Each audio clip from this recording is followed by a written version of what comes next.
Hey there, welcome to Tarot Land Soap Opera. We're going to see what Shady Leo is doing in Tarot Land. Shady Leo would be all about, do things to get the spotlight on us. Make it look like we're doing great. Just try to boost our ego that way because, I don't know, we got problems about going about things in a manner of, I don't know. We've kind of maybe made a mess of things that we might feel like, I don't know, not very self empowered by our own decisions. So let's do something that makes it look like we're really successful or something. I need an ego boost. Okay. So, well. Has something. Oh, well, people who succumb to shadowy Leo energy, it is about being emotionally codependent on other people because you're unwilling to like nurture yourself or don't know how, so that you can, offer yourself the forgiveness and compassion you need to move forward. And if people haven't learned that skill, they kind of look to other people to make them feel better emotionally because they don't know how to make themselves emotionally feel better. So,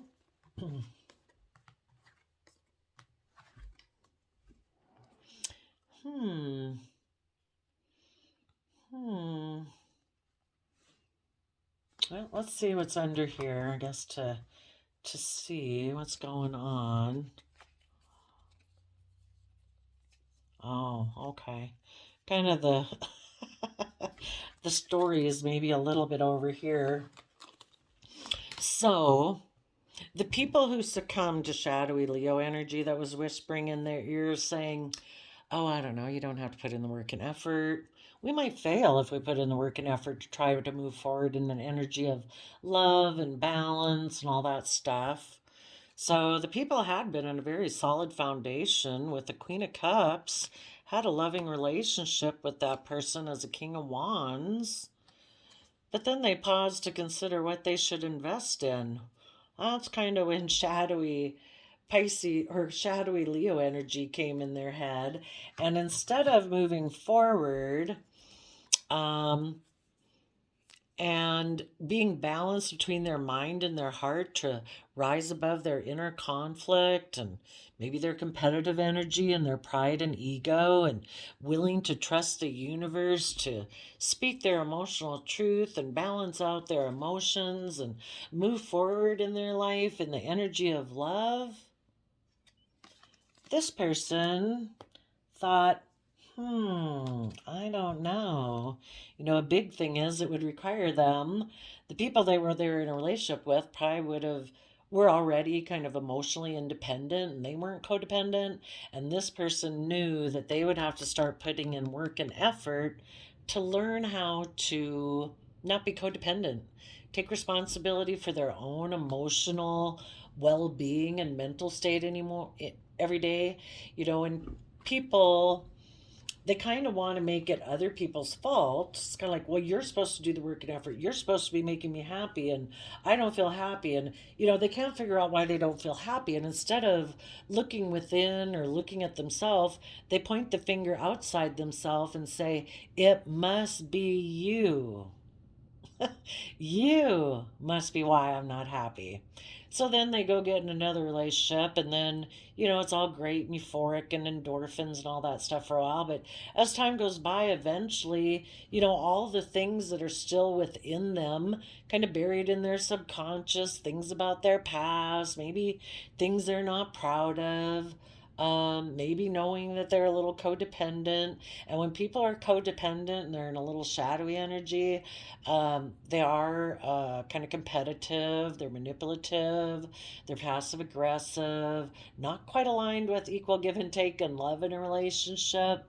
And so it's kind of like they know all those things, but I don't know, they probably don't.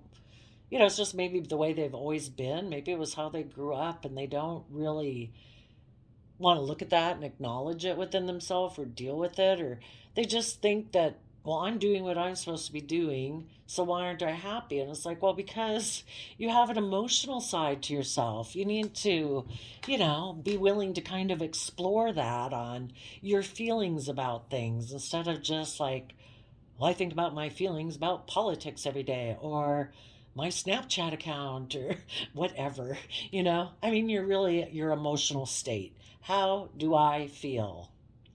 How do I feel about myself? How do I feel about my life? How do I feel about my relationships? Just me personally. And if these people don't want to do that, yeah, if they know that they're going to have to do the work and they don't want to do the work, um, they might decide they'll go backwards. And it's like, I think instead of moving forward, I'll kind of focus on the past. Maybe I have a love choice with a Queen of Cups from my past, and these can be male or female. This is just someone taking action in the world. The Queen of Cups is just somebody who's connected in with their emotions, who maybe also has wealth and stability and a stable foundation. Maybe I could go get in a relationship with them, and that way I don't have to do this work and effort. So, tell us what the Seven of Pentacles is thinking.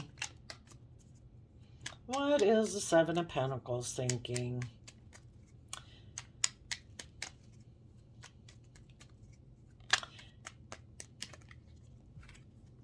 Yep.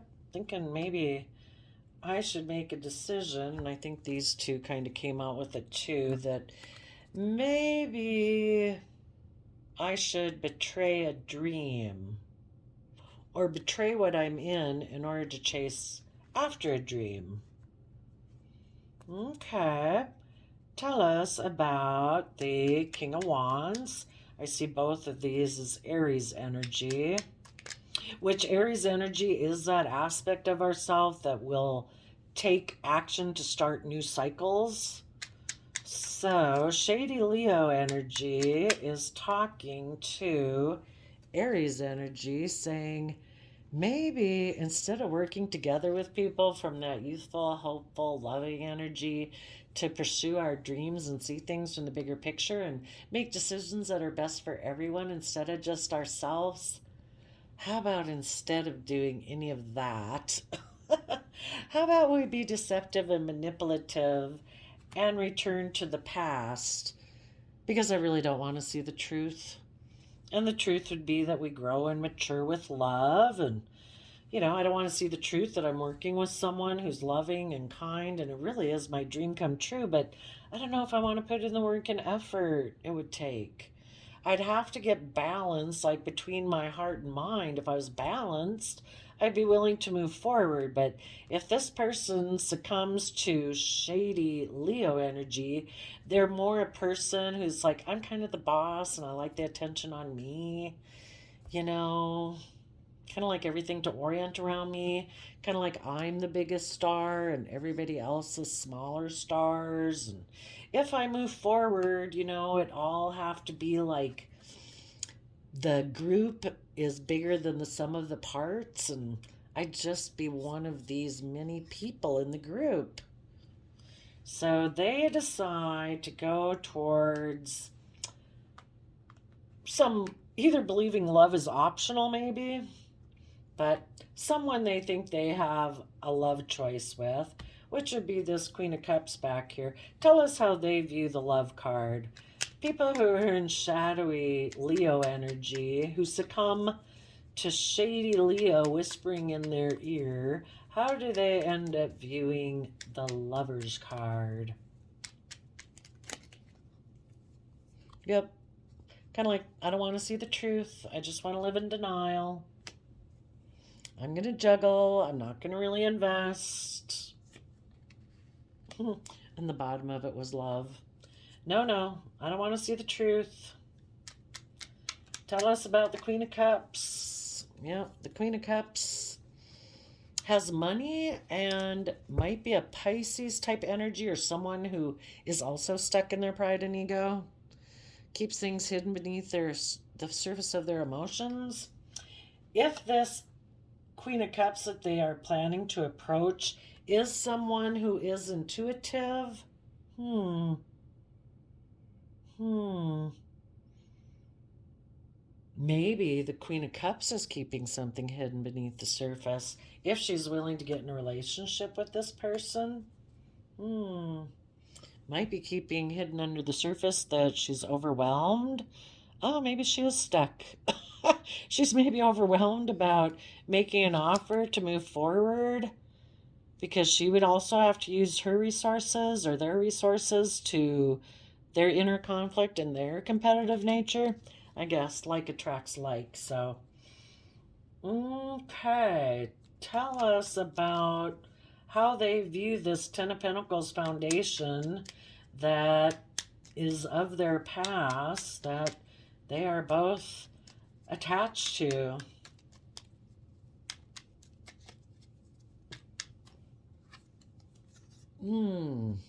I guess a foundation that doesn't move forward with long-term plans, that's maybe very unstable because the Knight of Pentacles barely moves. So if they're not willing to barely move, that's like really not moving at all. It's all about looking good. It's like it'll look good to society. Everybody will view us as a wonderful couple. Like, oh my gosh. And did you hear? Oh my gosh. Yes, she has all this stability and wealth, and maybe he has all this stability and wealth. It's like, oh my gosh, it's like two company mergers coming together. So warm and fuzzy and loving. Oh, I guess that one goes up there with that. Okay. Well, that's what Shady Leo is trying to get people to do, to make a decision that you're going to betray a dream of being emotionally self sovereign, where you do get balance between your mind and heart, to feel proud of yourself and have victory over your inner conflict, where you are willing to trust the universe and speak your emotional truth. It's like, no, these people aren't ready to do that yet. Tell us an archetype of some people that might get succumb to shady Leo energy, whispering in their ear, telling them just to go about things in a way that looks really stable and abundant according to earthly standards. Maybe not so great for their spiritual life because they're in denial of the truth and they're juggling and not really investing in love. They are the child eternal, the vampire, the Samaritan, and the prince. They have an inability to grow up and be responsible, extreme dependency on others for physical security. They deplete others for their physical survival. They are chronically complaining and codependent. They want appreciation and recognition for the help they offer. Yes, that's the Leo Spotlight, Pride and Ego card. And they use their power for self aggrandizement. So basically, they use their emotions. A prince, Prince Charming, somebody who brings flowers, is like acting in the energy of love, but they're really doing it just for pride and ego because they are an artist. They use talent as an excuse to mistreat others, pose as a starving artist to elicit pity. Hmm. So they do use their skills and attributes instead of using them in a positive way to overcome their self limiting beliefs or self doubt or fear or whatever in order to move forward. They choose to use them in a negative manner, and then they try to elicit pity from people. I guess why, if other, like they probably say, if they ended one dream of moving forward, if they had been in a relationship, they probably say they were the victim. Most likely. So there we go. Well, Leo, that one was kind of really sad. Not offering their resources to the future at all, upside down. Maybe when they do invest, I kind of view people as being upside down, that when they do invest, they do it out of emotionally negative inspiration, just so they can look good, not because of love. Well, that's sad, but thanks for telling us how you're whispering in people's ear out there, Shady Leo. We'll see you next time. Bye bye.